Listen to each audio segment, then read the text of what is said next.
this tragic event which happened 2 days ago, it's absolutely a turning point for the whole history of New Russia. And that is a former prime minister of Russia under Vladimir Putin saying the murder of opposition politician Boris Nemtsov marks a turning point for his country. Nemtsov shot dead just outside the Kremlin. With me at the anchor desk, Miranda Khan. Joining us via Skype from Tampa, Florida, Afghanistan and Iraq War veteran Scott Neal. And remaining with us from Newsmax Washington, Michael Patrick Flanagan, my congressional colleague who served the great state of Illinois. Let's take a look very quickly at the surveillance footage that showed the final moments before Nemtsov was killed. As we look at this, it appears as if two people, reportedly Nemtsov and his girlfriend, walking on the sidewalk. Then you're going to see a truck pull up beside them so they're hidden from sight, and a shadowy figure runs from the truck towards the couple, then gets into a car that speeds off.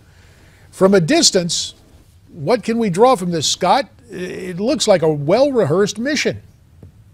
It actually does, and this wasn't done happenstance. Obviously, it wasn't a robbery or some other thing. It was actually real rehearsed and precise and timed exactly, just like any type of special operations mission. Scott, thousands marched in Moscow in honor of Nemtsov, some chanting, quote, "Russia without Putin." Is this assassination going to mark a turning point in Russia's political history? Well, I think it is, and you see the rest of the countries, and how do you negotiate with a leader or a country that still allows these type of Cold War activities to go on, especially with the prevalence of cameras, and the rest of the world can instantly see the type of character of government. Putin has a great deal of bellicose language about Eastern Europe, the Baltic states, even Poland. And of course, he's conducting a war in the Ukraine, hidden behind quote-unquote insurgents, but it's really Russia's war.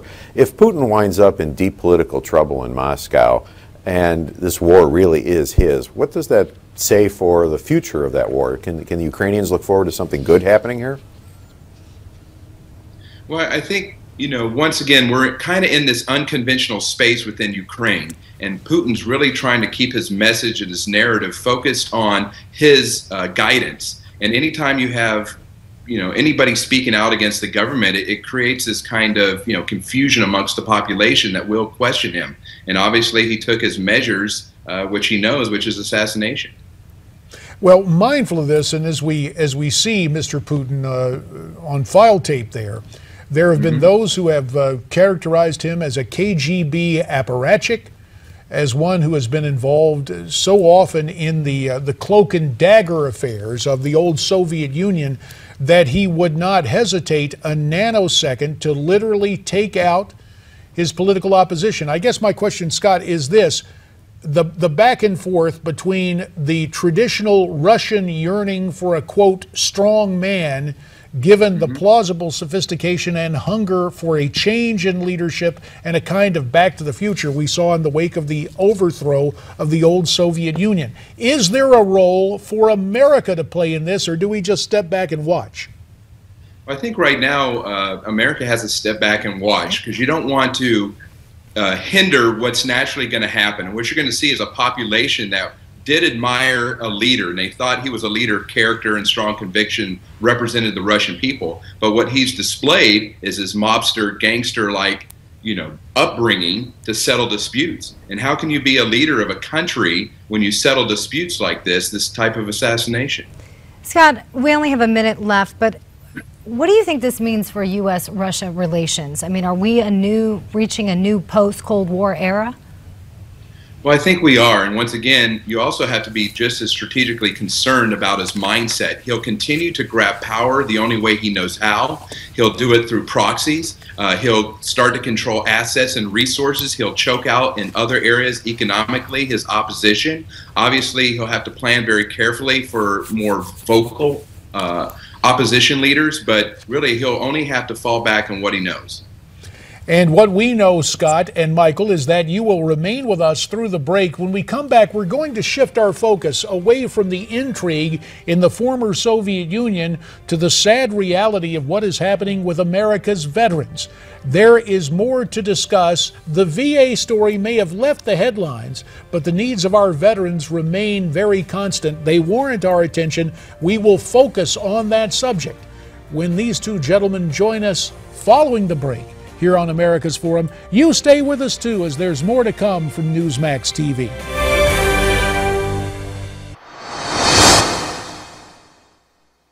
The strain on military and their families, it is enormous. During World War II, the average deployment in the combat theater, it was 6 months. Korean War, 9 months. Vietnam, 13 months. For Iraq and Afghanistan, an initial enlistment was 45 months. Former Alaska Governor Sarah Palin at CPAC last week speaking out on behalf of the U.S. military. Of course, the governor, a military mom herself, she went on to really give voice to a question she says haunts our veterans of that conflict, and it's this: whether we actually won in Iraq and Afghanistan before this president waved a white flag. Veteran Scott Neal remains with us as he Skypes in from Tampa. Also along, another military veteran who served with me in the Congress of the United States, Michael Patrick Flanagan at Newsmax, Washington. Scott, you're in the position to answer this as a veteran of both Afghanistan and Iraq. Did we win and then fritter away our victories? Well, I think we had clear victory early on, and I've spoken about this before. In less than 90 days, we had dominated Afghanistan, kicked out the Taliban. It was the same thing in under 90 days in Iraq.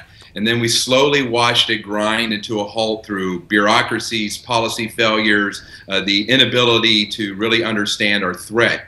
And it's almost the same thing with the Veterans Administration. You know, you come home from war and you just see this monster of a bureaucracy, and you're told to get in line the very back of the line.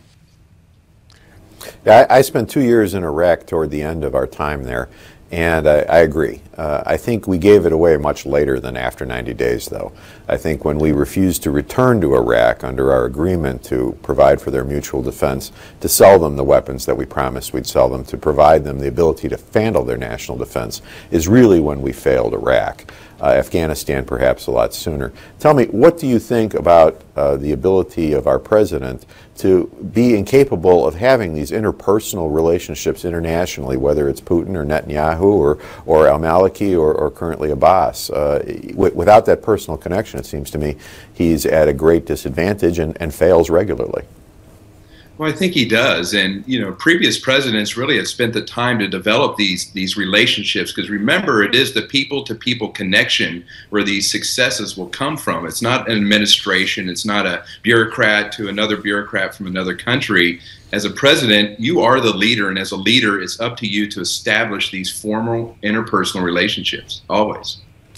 We've got about 2 minutes remaining here. Gentlemen, Newsmax.com reports that U.S. military power is considered marginal or weak in most categories. The report comes from the Heritage Foundation, finds that only 32% of the active Army is actually ready for combat.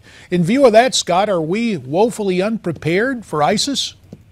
Well, I think we are. Number one, the military is slow to adapt on understanding the human terrain and the networks and the sensitivities within that. The intel community is still reporting and churning out data, but the military itself, the equipment has been abused for 13 years. We haven't really updated any of those other systems facing some of these threats like a Russia or a China. So holistically, we're very hollow right now. Scott Neal, about a minute remains, and I understand you have been working very hard stateside on putting together a foundation to help our veterans. Could you tell us what you're doing these days? Sure. I'm the Director of Strategy for the Green Beret Foundation, a nonprofit that focuses on our special forces. But what you see is a collaboration across all nonprofits, and we're focused on transition, basically taking charge of it yourself, not waiting for the VA to give you a handout, not waiting for a sympathetic employer to hire a veteran, but actually taking charge. And you can go on our site, you can see all the success stories when veterans and special forces soldiers, take charge of their own transition and become successful businessmen, entrepreneurs, and actually give back to society here in America. And again, that website is greenberetfoundation.org, right, Scott? Yes, it is. And you can go there, check us out. You can also find all of our success stories on YouTube as well. Scott Neal, as always, we appreciate your assessment as you Skype in from Tampa. Thanks again for your time. Michael Patrick Flanagan, I correctly identified you as a military veteran, but you're also a veteran of some of the political battles up there on Capitol Hill. When we come back, Michael, you and I will talk about the whole controversy surrounding DHS funding. Stay with us.